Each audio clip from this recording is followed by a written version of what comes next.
And the third and final game we have on this episode is Wavelength. Designer Alex Hague, Justin Vickers, and Wolfgang Warsch.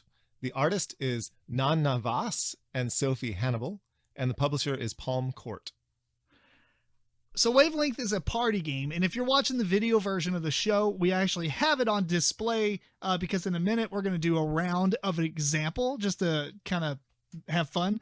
But basically the game comes with the box and it has a really cool insert that you have the scoring spots on. It's the first team. You play it in teams. It's the first team to get 10 points. And what happens is each team will take a turn where they have a clue giver. I don't know the actual terminology, but we're going to call it a clue giver.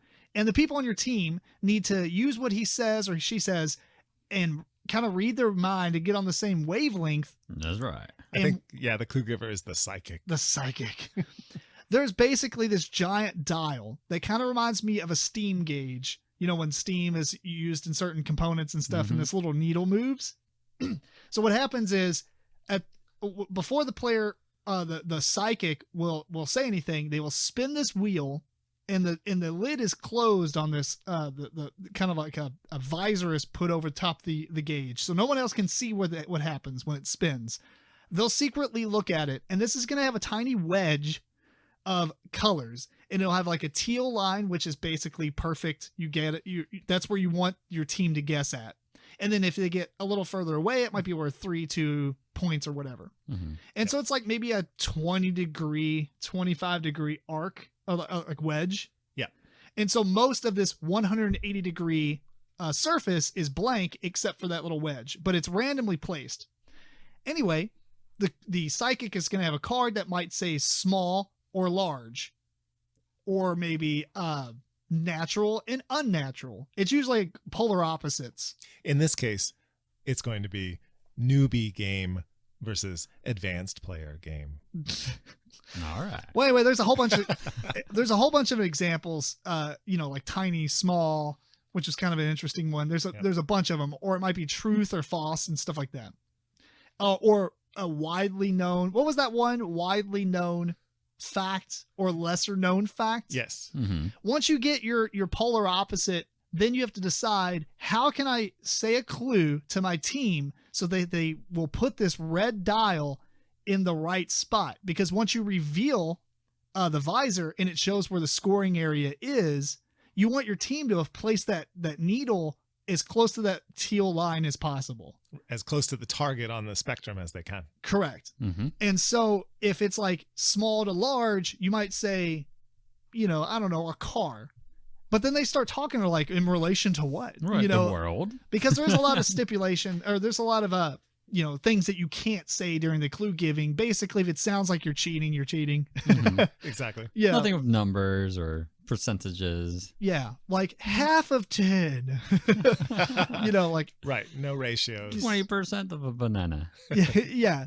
It's typically a single word that you can say. Single word, or maybe 1 or 2 words. Yeah, 1 or 2. Yeah.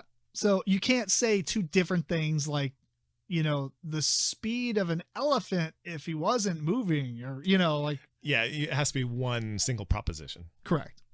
Anyway, once they say the clue, then the team has to decide where they want to put this needle.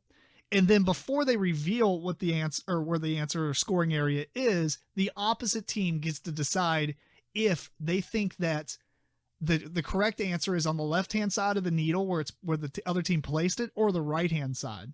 And so they can possibly score a point off of the team that's actually going. So the max points you can score on your turn is 4. The least is 0, obviously. And you will go back and forth until one team reaches 10. Yes. So we're going to play an example. George has made up the cards. There's a huge deck of cards the game comes with. This is not one of them. And what'd you say? Newbie game, advanced game? Yes. So to the left of the dial is going to be the newbie game side. Okay. And then to the right of the dial is going to be an advanced game side. Gotcha. And so that's the spectrum. And you have to find where I would place horrified. Horrified. All right. So I would say that's a pretty newbie friendly game. It is. So I would say less than 50%, but it does have some elements where it's not just. Remember, we can't say according to the rules, even Which I don't agree upon. We'll talk about that in a minute. Okay.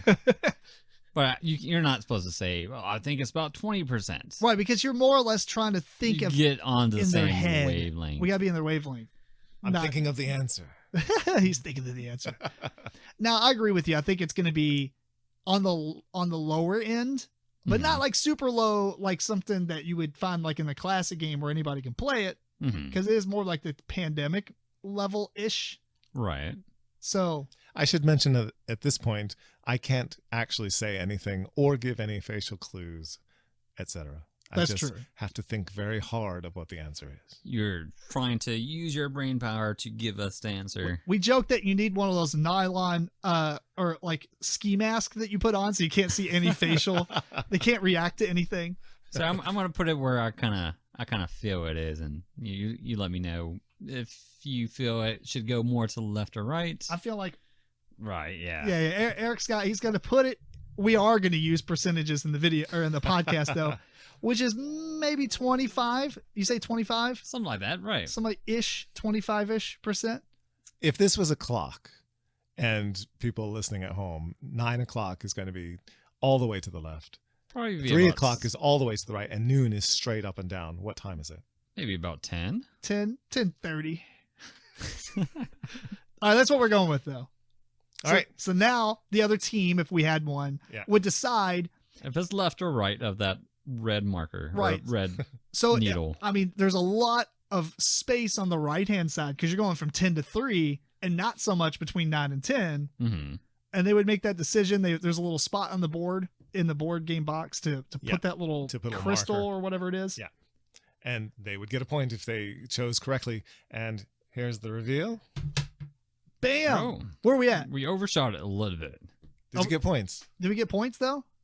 I think we got 2. I can't even see it. All right, you can turn around. The people on the video seen this now. And what We time did. would you Oh, say? we got 2. Yeah. You were awfully close, actually. I Yeah. think. Mm-hmm. I mean, So- it's probably more like 9:30. That's fair. I shot a little low because that's a pretty easy game. It is a pretty easy game. Yeah.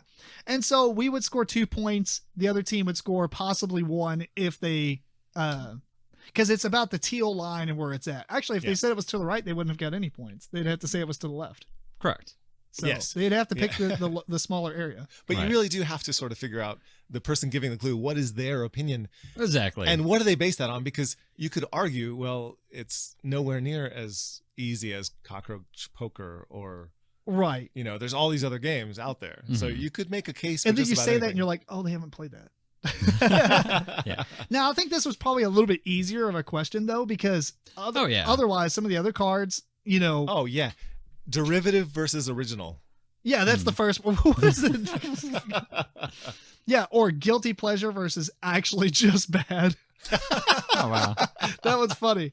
Yeah, some of these are really good. Yeah, art versus commerce. And what happens when you play? Bad advice versus good advice. I guess we didn't get really good ones. No, some of these are great because they really start these conversations, Sure. you know, during the game and then after the reveal, and you're like, what were you thinking? Yeah, Right. and then so like half your team will end up being like, what's the context that he's using? I think it's this. And the other person's like, no, it's this. And then you have this like back and forth because it depends on what they're talking about. Like, for instance, Melissa just said the index finger, and it was talking about from largest to smallest. Right. Yes.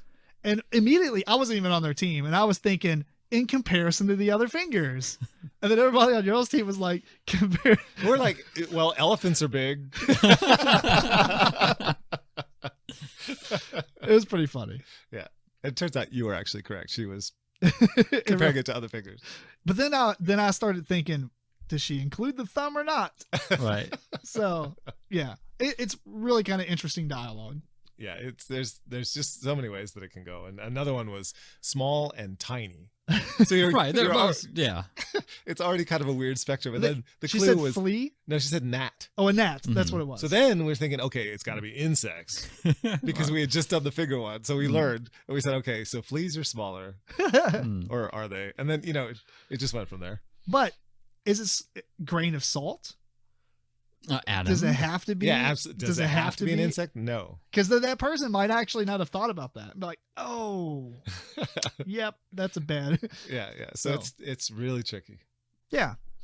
The one thing I will say that is when the player who is giving the clue or the psychic or whatever, you do not look at them, because you can watch their eyes. This thing, this dial is massive. I mean, if it's like a Ticket to Ride box, the dial is like almost the circular area of the box. I mean, it's a little smaller, but plastic, tremendous component. It's so much fun. Oh, yeah. Everything in this game is super top notch.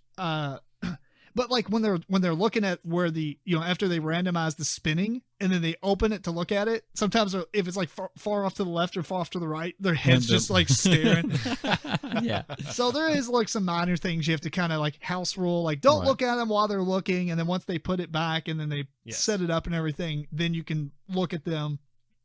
But other than that, it's not really that big of a deal. Mm-hmm. Right. And I don't think that's a house rule. I think it is in the rules. Like, oh, is it? They address it. Yeah. Don't look at their eyes when they're. Oh, does it say that? Yeah. Oh, okay. Well, I didn't read the rule book, so sorry. No, that's the thing. Eric, what did you think about this one? No, overall, I liked it. There is going to be a lot of subjective stuff that's going to be in it. You're going to think one thing and I'm going to think something different. So we're not always going to be on that same wavelength. So that's going to be different for, different people and the better you know somebody, the better you're going to be able to determine where they're going to want you to go. Yeah, because you get to spectrum. think like them. Yeah. Mm-hmm. I would have liked it a little bit better if they were actual percentages instead of being a little bit more. That defeats the purpose. No, I don't think it does. Because you're like, it's about, I think that's about 75%, right? I think it's 80%. But without that, you're kind of gauging anyway, I guess. It's meant to be a gut feeling. It's supposed to be, you're getting into not the just psyche. The numbers game. Right. That's right. I guess so. You gotta have to play the Shadows over Camelot. Like I kind of think it's up above a middle of the par. Yeah, it's not the highest number, but it's close to it. It's higher than the middle number. It's a vibe. You have to feel a vibe, right? It's organic process of this discussion, and I think with more players, it's better because you have more people chipping in. There's more talk going. It's definitely a 6+. I know it says what does it say? Oh, I don't know. 2 to 12, I guess. Yeah, you can play it 2. You can play with any number. I definitely think 6 or like even 8 or 10. I mean, like a bigger party, a bigger group. For sure. Yeah, and it's okay having like uneven teams. I don't think that's really that big of a deal. I think we had an uneven team and it played just fine. Right. Nobody's going to stress out at this game. No one's under any pressure. Mm-hmm. No. Even when you come up with a clue. I don't know if that's totally true there. Just a clue giver. It is really hard to get some of these clues. At first thought, you're like, oh, that's pretty easy. You're just trying to get them in this ballpark. But to give a good clue to get them there is kind of hard to do in a lot of these instances. There's a bit of an art, such as small and tiny. They're both really small. How do you gauge between tiny and small? Now there's easy if it's on the bigger spectrum. Like if you're going for 100% or if you're going for 0%, that's easy. Or even maybe 50%, depending on what it is. Yeah. But getting those, 60% or 70% or 30%, those are the times where you're going to have to give these better clues. Yeah. One thing I thought was kind of a meh at first, and as I thought about it, is really awesome. We ran into the part where a couple of cards has like the, it's like the lower and greater. So on lower is always on the left and greater is on the right, but some of the cards have it reversed. Yes. I actually, at first I was like, that's kind of inconsistent, but the more I thought about it, it's actually brilliant because you have to be conscious of what's going on. And it's made, I think it was probably done that way on purpose to throw you off. Yeah. Yeah. I do like that they did that. Yeah. So I, at first was thinking that might be a slight negative, like, cause you get in this groove, but maybe that's why they put it in there like that. Just to, throw the wrench in there. It has to be. Cause it really does mess with you. Cause you're just, if you're not looking at the card and you're just thinking truth and lie, right? It might actually say like truth and lie rather than lie than truth or whatever. So, and it's always like the lowest or the bad part on the left, like very bad day, very good day. It's not very good day, very bad day. Mm-hmm. So I thought that was kind of interesting. Yeah, you just can't assume. You can't assume. You always have to be looking at the box, and talk it out. which is worth looking at because it's awesome. Except for me, do you guys like the box art? I do like the components a lot. Box art looks a little trippy to me. Yes, It's meant definitely- to. It's definitely trippy. It looks like it has the two faces that might be a vase or a vase. Instead. Yes, that optical illusion. Yeah, the optical illusion. It tells you nothing of the game, but No, and it's evokes like the 70s. Yeah, that's true. I feel Now, that. on the back of the box, is Some there a bunch of disco. people playing the game and laughing? Because that's how you hit the 70s with board games. No, the back is just I think the universe. Something Oh. like that. Huh. It doesn't have pictures of the components or anything? Have we ever looked at the back of the I box? don't know. He's going to investigate this real quick. But yeah, the components are great. The components, the insert that you put everything in is well laid out. So all that I like a lot. However, the artwork. Well, there aren't any laughing families, but there are good pictures of the component. It looks like it actually explains the game on the back pretty quickly, too. Yeah. That's good. Yeah. So, I don't know. It's fantastic. I think it's fantastic for a party because it's immediately intuitive. You know exactly what's going on. Everyone can play, or anyone can drop in, drop out. There's no problem. Yeah. I would say another thing I liked about it as well is it gives ability for the other team to be in every question, because then once the first team makes a guess, then you have the second team then talking about it past that first team, saying, oh, I think it's going to be left because of this, or right because of this, or maybe they're going to go right because there's more space and bigger chance or whatever. But there's always some discussion with that. I even wrote that down as one of my bullet points, and I didn't bring it up. No. Yeah, that is awesome, because you do have to pay attention to what they're talking about, because if you get in their heads and you kind of feel like, I don't think that's what they're talking about, you know that they shot low or high, and you can be sure they go the other way. Yes. Right. There is a rule that I didn't mention when we were playing. It never came up. And that is, if you are 4 points behind the other team and you score 4 points, you get to go again. Oh, that's interesting. So there's a The catch-up mechanism. Even within just those 10 points, you're never out of it. Which is, I think, also brilliant. The design of the game is pretty cool, really good. And playing to 10 points is so quick anyway. That it keeps it snappy, it's a good length. You can just play it again if you like. It's like, what, 40, 45 minutes or so? not even that. No. Eric's looking up. it's gonna change depending on how well you do. If you nail the 4s twice. Now, we have some talkers, and so there's a lot of discussion. Yes. There's a lot of discussion. And then in mid discussion it's like, well, what about? And it's like, that is very true. That's very true. In our game, it took us 1 hour and 14. Okay. Interesting. But anyway, super good eye candy. If you like the games that come with a gimmick that's actually done well, this is one of those games. Yeah. Very good party game. So, Oh yeah. Anything else for you guys? Party game of the year. You heard it. Maybe. Yeah. Yeah, it's pretty awesome. It's pretty awesome. So that is Wavelength.